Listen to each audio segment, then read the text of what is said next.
Do you want to become a talk show host? Do you have a great idea? Passionate World Talk Radio is currently looking for podcast hosts for our Internet Talk radio station. Please email us at pwrnetworkllc@gmail.com with your name, email address, cell phone number, and podcast topic. In return, you will receive a 3-minute intro on air to a live audience about your podcast. Remember, just email us your name, email address, and your podcast topic, and in return, you will receive a free 3-minute intro on the air. How cool is that? Welcome to Passionate World Talk Radio.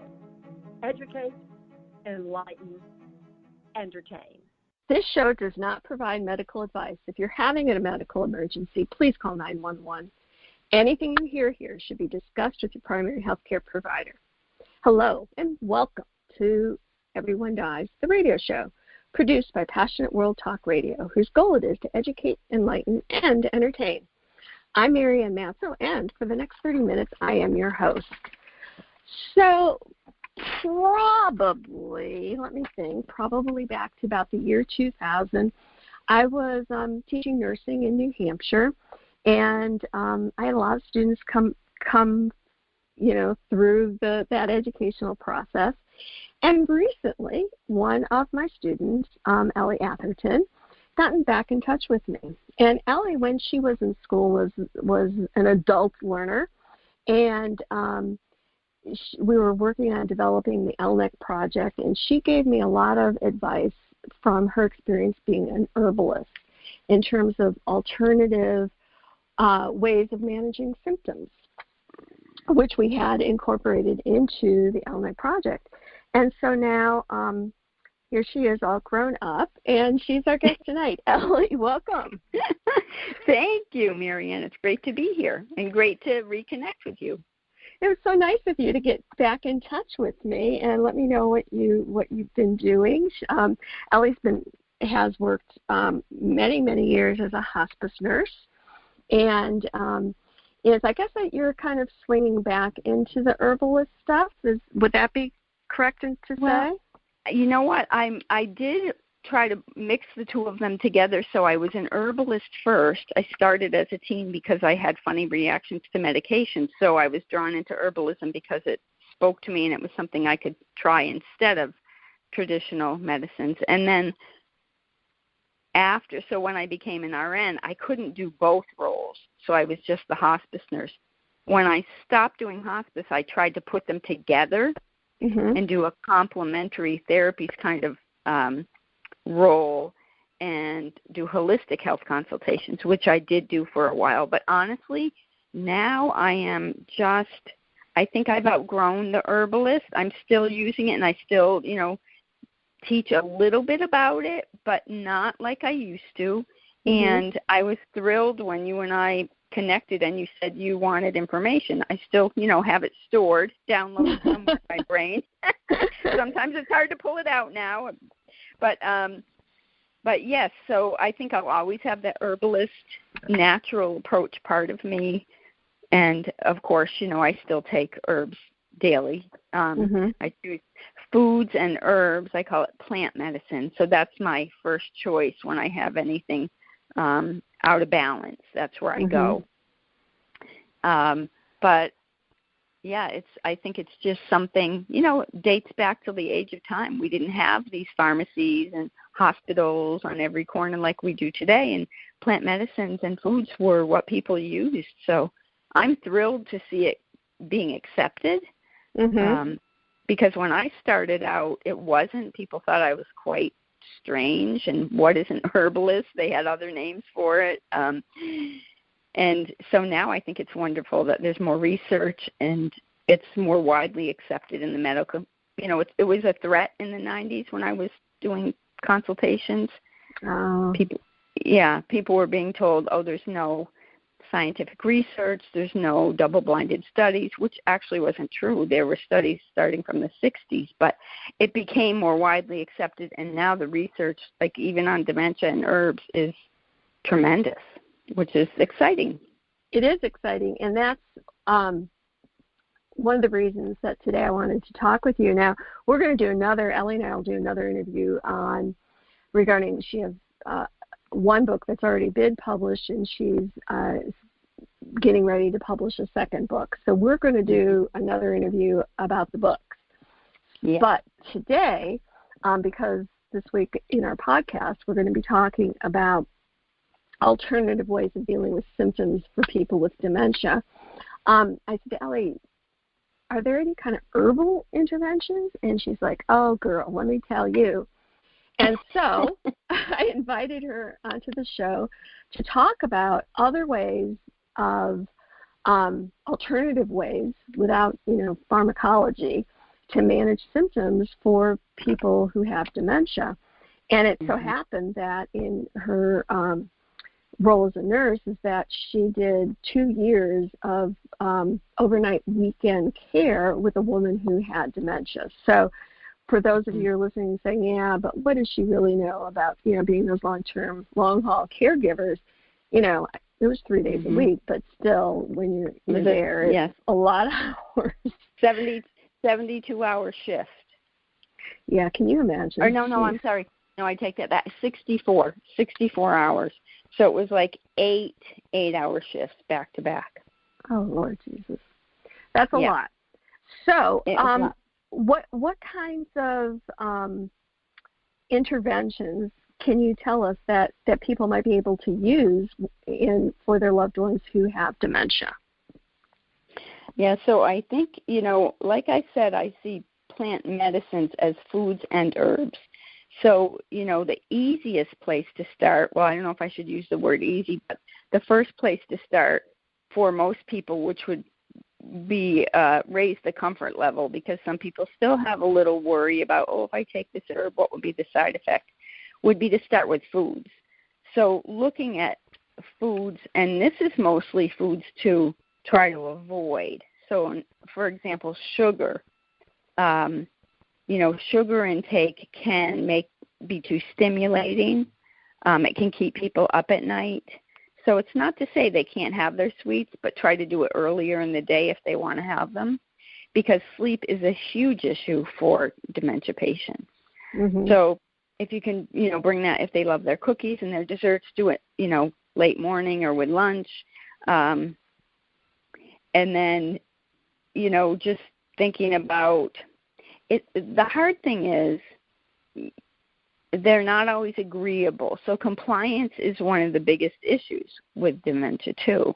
Mm-hmm. So like I said to you when we spoke, earlier, we can come up with this great plan of care, but if it's not realistic, it's useless. So every family has to think about what's important. Now, there are families I've met who would say, well, they love their cocktails, they love their wine every night.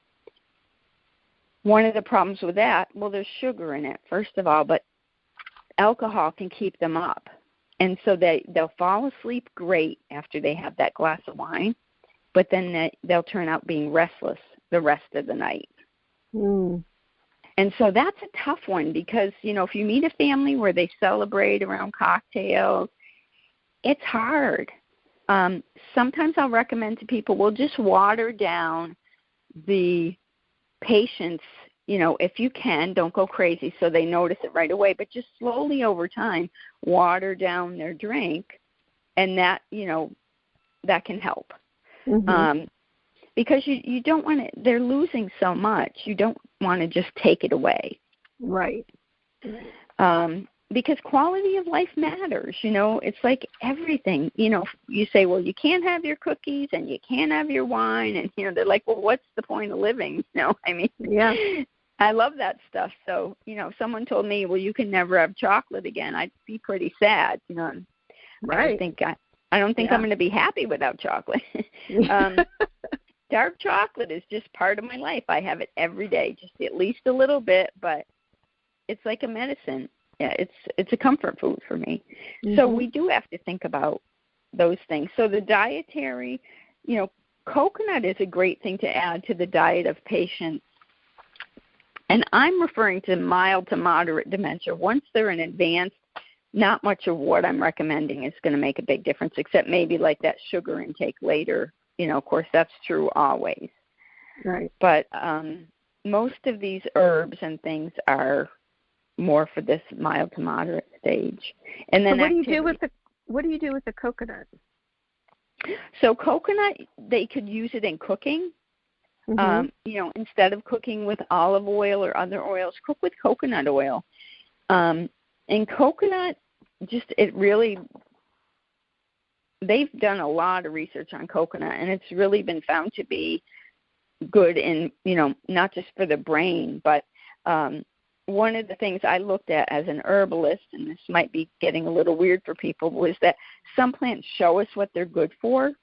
Mm-hmm. And so when I started hearing all this stuff about coconut for the brain and blah, blah, blah, I sat down and in my herbalist mind, I thought, okay, let's look at the coconut. Well, it kind of has a skull. Mm-hmm. It has white matter, kind of like a brain. It mm-hmm. has liquid, like cerebrospinal fluid, mm-hmm. and it's got 3 holes in it. Kind of interesting. Like, we've got those 3, they're, for people, we're not going to go into medical science, but there's 3 areas that come out of the brain down into your body. 3, very important connections, let's say. Mm-hmm. So when I saw those similarities, I thought, well, I think nature is saying this is true. This is good for the brain, because that is a lot of what, herbal remedies and medicines, that's how they teach us. Sometimes they take the shape of the body part that they heal, or they have the same texture, or, it goes on and on. So that's why I trusted it. And, then I started reading more, and there is a lot of research to back up the fact that it does seem to help people with mild to moderate dementia, improve memory.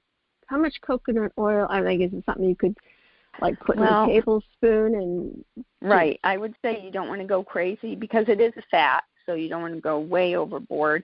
But we know it's safe enough. People on keto diets are using coconut. That's one of the mainstays to get in the good fat for people is the coconut oil. Mm-hmm. So, yeah, a tablespoon. Maybe I would always I always start slowly, so I would say start with a teaspoon. You could even add it into the coffee. So when I used it, I would just put a little bit in my coffee in the morning. You can taste it a little bit, but it melts. It does give it kind of a slick oil look to the top of your coffee. You have to just get used to that because it's an oil. So mm-hmm. it does look that way, and you can taste it. It's got that slipperiness to it, but that's an easy way to do it, or cook with it. Or you can even put it in, if you make smoothies for people. Yes. The oil will emulsify and kind of make it like a milkshake, so you can put it in that. And there's coconut milk, with everything added to almond milk, straight coconut as a coffee substitute creamer. There's so many options today in how to get it in.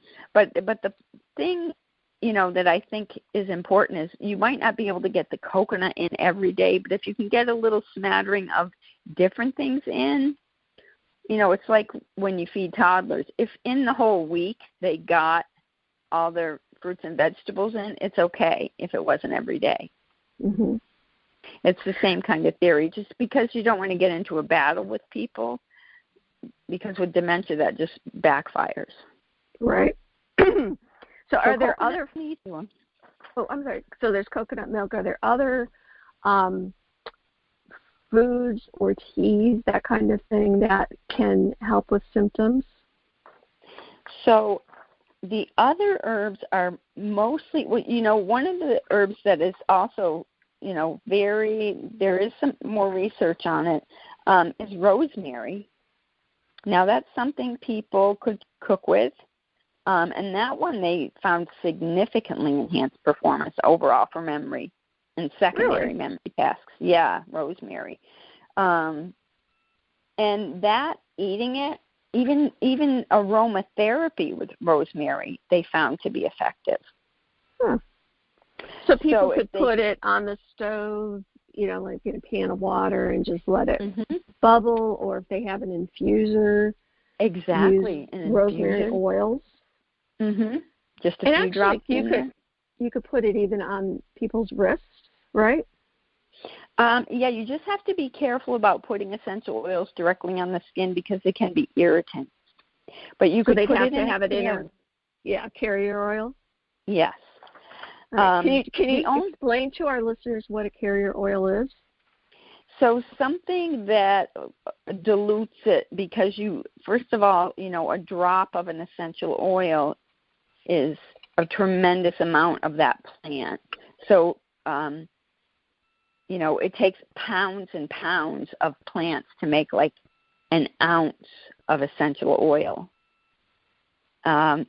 So you do want to use them cautiously. And because they're so concentrated, I don't know if I want to explain it, but they can be very irritating. And even when people get massages, which can also be good for dementia patients if they're willing, massage can help, improve blood flow to the brain, and anything that improves blood flow to the brain, massage, exercise, is going to help dementia patients. But so having it in even like a baby oil, something simple like that, where you could, rub it in. But the aromatherapy is an easy way to go, because if they start, have days where they want it and they don't want it, if you put it on their skin, it will be hard to get that smell off. Because, essential oils are very strong. And so, and that's the other thing. You may find people who like that. Lavender's nice. Some people like lavender and find it calming. And a lot of the research I read, this is the tough part. There's different kinds of dementia. There's Lewy bodies with dementia. There's, Alzheimer's. There's vascular dementia. Some of the dementias responded to certain types of complementary therapies, and other types didn't.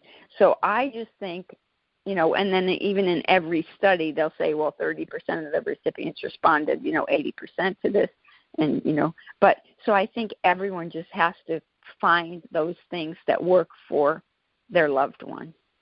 Because So we give them sort of a list of, here are things that you can try. Like coconut oil is not an inexpensive intervention. And if it helps your loved one, then great.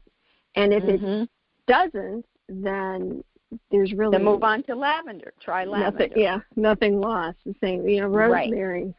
But there's other herbs, so they can take some of these herbs I'm going to recommend in capsules or in a tea. If you have someone who likes to drink tea, or, you have to think about what they're willing to do and make it work in that way. So, for example, here's some of the supplements you could use. You could use ginseng. So there's American ginseng, there's Asian ginseng. It doesn't seem to matter according to the research. And the dosing, this is another thing. You're probably going to have to look for yourself. It's too widespread for me to touch on in this interview. Ginkgo Biloba is another one that there's lots and lots of research that's, really demonstrated that it can prevent or delay the onset of dementia, they believe, but it can help with memory issues, and it may even slow the progression of dementia. So Ginkgo Biloba, that's very exciting. The tea tastes absolutely horrible. So you can try the tea, and maybe if it's in with other herbs, great. But capsules is probably better. And the only thing I would say about that, with our issues of polypharmacy, so meaning people who are taking a lot of medication, the thing about Ginkgo Biloba to keep in mind is that it does have quite a few interactions with, modern medications. So it's a blood thinner. So, for example, if you're on Coumadin or things like that, you really shouldn't take the Ginkgo Biloba. So how would people know if they can take it or if they can't? Is there a resource place where they can look it up? Well, you know what? The Internet, so as a longtime herbalist, the Internet actually scares me because there's so much misinformation. And people can have websites and books and things that look so professional. But, I started when I was like a teenager, so I'll confess I'm 60. So over all these years, I was learning from the good old textbooks from the herbalists who were crawling around in their gardens like I was and really learning from the plants and people who had used them and, learn through experimenting on themselves to say, oh, how did this feel, when I had a cold? Did the echinacea help? Or, did licorice root help? Whatever. Today on the Internet, I think I can't really guide people in one great direction that I, feel would answer all their questions about dementia or other health subjects. It's just, I think anyone can relate to this. You go to Google something and you end up going down rabbit holes. And you're like, exactly. Have I learned anything or am I even more confused? I come away saying, yeah, this didn't help me at all. So I wish I could, Marianne, but I really can't think of one that would be the best. Because even if people go to their primary health care provider and say, hey, I understand there's research about Ginkgo Biloba, and can I take it with the medicine that I'm taking? If they came to me, I would say, good God, I don't know, Well, they could go, so this is one place they could go. If they have a good pharmacist, the pharmacist could tell them about herb-drug interactions. So that might, and of course they might worry too, but it's a worth an ask because they have tools where they can, run it right in for drug interactions, and a lot of herbs are in there now because they're more accepted. So I would think that would probably be one of the safest places to start. Ask your primary doc for sure, and they might be well versed. There's a lot more information coming across their desks now than there ever has been. Okay. So that's a thought. And then a couple other ones that people might try is one called, and this is a tongue twister, ashwagandha. Can you spell that? I was going to spell it. Yep, ASHWAGANDA. Now, this one, they say that you have to be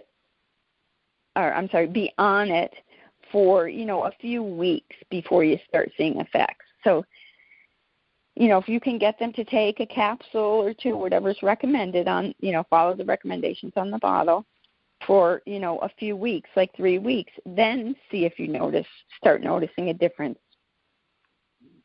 And what does it do? So this one they believed, and this is just one of the studies, there's a lot out there, that it might reverse some of the memory loss. Really? And yep.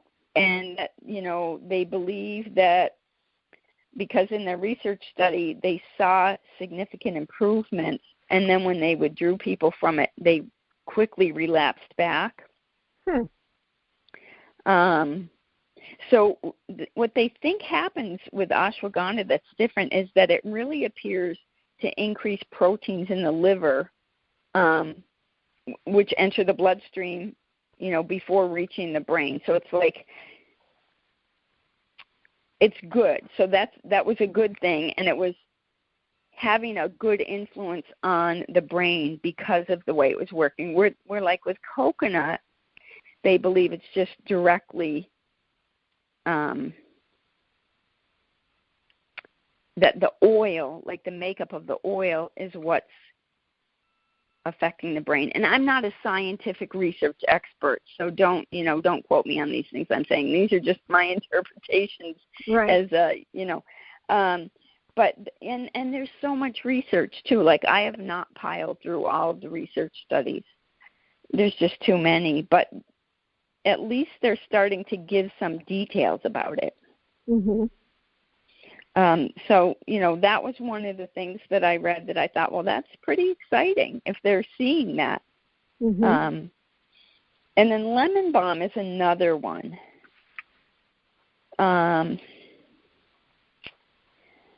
So that, again, so the ashwagandha, the lemon balm, even the rosemary, and the ginkgo biloba and ginseng probably would all be best as capsules if you really want to give them a shot. And you have to try them for a few weeks. The other thing I want to say about the ginseng, it should definitely be a morning medication because ginseng can be stimulating. And if someone also has really high blood pressure, I probably wouldn't choose the ginseng because they don't always mix. So if they had someone who had, experience with complementary therapies, it would be better to try to approach this.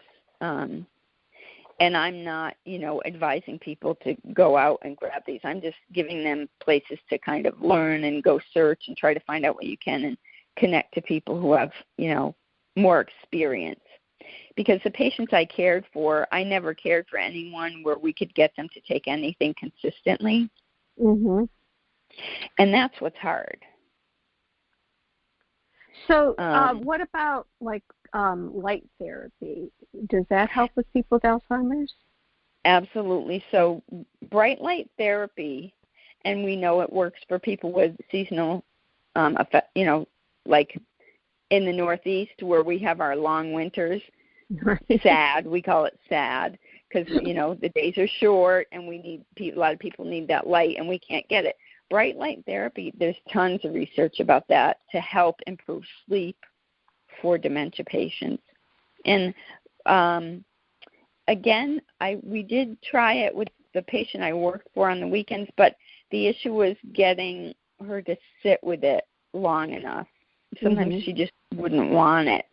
So it comes down to they just don't want to really go along with it. So what do you do? Can you explain that to the listeners? So you buy so again, you'll see different recommendations, but what I understood when I researched is that the bright light, the full spectrum, I think it's called 10K Lux was the bulb. And it needs to be about 1 to 2 feet away and not shining directly into their eyes, kind of offset.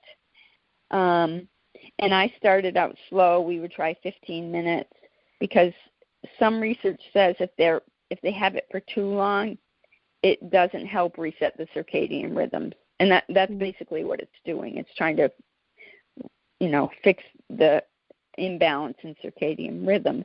So, it can sit on a chair next to them and be shining while they're watching TV. And even, start at 15 minutes, go up to 30. But, there'll be an insert that will tell you how long is safe with the light. And I think doctors, many physicians, practitioners would know about how to use the bright light therapy. So I think asking that wouldn't be, outside of their toolbox because I think it's much more common today for a lot of people with mild depression. So I used to use it in my office when I would go in my office, in the wintertime. And going through records and things like that, I would usually, I got mine on Amazon, but I get everything on Amazon, and it has a little timer on it, and you're sitting doing your work or doing whatever, and you just you turn it on for the amount of time. There's a little insert. It wasn't an expensive thing. I don't know that I felt any better, but I felt like I was, combating the winter darkness, and plus I worked in a building with, very few windows and no sunlight. I'd go to work in the morning in the dark, and I'd leave in the dark. So that was my intervention. And so in our very last couple of minutes, what about music therapy? Yeah, music therapy and just getting out and taking walks. Things that actually end up being calming. So the movement and the walking increases the oxygen to the brain because you're moving, calming people who can't sleep at night with some nice calming music, trying not to get something too jazzy that is going to be too stimulating. A lot of patients respond really well to that. And are there when any they wake, CDs or stations that you would recommend? There are. I personally can't recommend. I used meditative. I would use my phone. So if the patient would wake in the night, she'd say she fell asleep and the first 2 hours were great, and she woke and we got her up to the bathroom and back to bed, then I would say, do you want music? And 9 times out of 10, she'd say yes. So I would put on, it was just called a meditative, it was like maybe 60 minutes. And it was different songs. Some of them, one was like a chakra calming, one was, sleep, help with sleep. And then once she fell asleep, I would shut it off. I wouldn't let it keep going. Mm-hmm. And some nights we might wake up, 5 times, and I would do that for a few minutes till I heard her into her, deeper sleep, and then stop it. And anyone who's caring for dementia knows some nights they might sleep straight on through for 8 hours, and then the next night they might be up every 2 hours. Mm-hmm. It's so hard to know. But not having wine and things like that before bed made a huge difference. We saw that for sure. Okay. So, every patient, every person's different, and the caregivers are tired too. So, that right. that's another whole show on. Exactly. You can take their wine because no, I'm kidding. Well, Ellie, thank you so much for talking with us about this subject. And I'm looking forward to having you back to hear about your books. Me too. Yes. And thank you to our listeners for spending time with us during this show, Everyone Dies. You can read our blogs and listen to our podcasts at everyonedies.org. That's EDERY, the number 1, dies.org. Thank you to our producer, Jeannie White, and to our CEO, Lillian Caldwell. We produce a new show every Wednesday to answer questions related to life-threatening illness, dying, and death. Remember, you can listen to Passionate World Talk Radio on Spreaker and our shows wherever you listen to podcasts. If you have a topic you'd like to see discussed on our show, please email me, Mary Ann, at everyonedies.org. That is MARIANNE at EDERY, the number 1, DIES.org. I hope that you live your best life every day. And remember, every day is a gift. Thank you for listening. Do you want to become a talk show host? Do you have a great idea? Passionate World Talk Radio is currently looking for podcast hosts for our Internet Talk radio station. Please email us at pwrnetworkllc@gmail.com with your name, email address, cell phone number, and podcast topic. In return, you will receive a 3-minute intro on air to a live audience about your podcast. Remember, just email us your name, email address, and your podcast topic, and in return, you will receive a free 3-minute intro on the air. How cool is that? Thank you for listening to Passionate World Talk Radio. You can listen to this program all over again by going over to https://passionateworldtalkradio.com. You can also hear it on Spotify, Spreaker, Amazon Alexa, AMFM247.com every Tuesday evening between 8 and 9 p.m. YouTube, Facebook Live, LinkedIn, and all the other podcast directories one can find on the Internet.